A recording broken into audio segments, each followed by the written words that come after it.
ইঁদুরের স্বভাব, পাখির স্বভাব জমা করা, আজা খায়, নরম খায়, ফিরে আসে, শেষ। আরেকটা কথা, সেটা হলো মা পাখি মুখে করে খাবার নিয়ে আসে তার বাচ্চাকে খাওয়ানো। আর বাচ্চা যেখানে থাকে সেখানে যখন মা খাওয়াতে যায় তখন কিচির মিচির কিচির মিচির কিচির মিচির আওয়াজ হয় কিনা? যে গাছের নিচে টাকার সন্তান বসে আছে এখানে কোনো কিচির মিচির আওয়াজ নাই, তার মানে এখানে কোনো পাখির বাচ্চা নাই। তাহলে এটা এনে জমা করছে, ব্যাপারটা কি? পাখি তো কখনো জমা করে না, এটা তার স্বভাব বিরুদ্ধ। হাদিস শরীফের ভিতরে রাসূলুল্লাহ সাল্লাল্লাহু আলাইহি ওয়াসাল্লাম বলেন,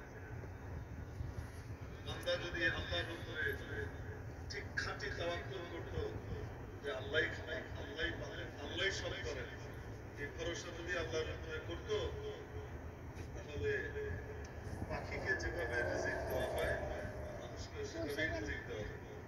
সেটা কেমন?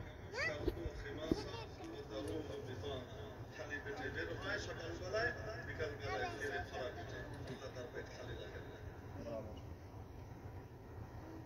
এখান থেকে উলামায়ে কেরাম অনেক মাসআলা ইস্তেমবাত করেন। পাখি ঘরে বসে থাকে না যে সে খাওয়া পায়, পাখি আল্লাহর উপরে ভরসা করে আর আল্লাহর রিজিক তালাশের জন্য হালাল উপায়ে সে বের হয়ে যায়। সে তার খাটাখাটনি করে, আল্লাহ তাকে রিজিক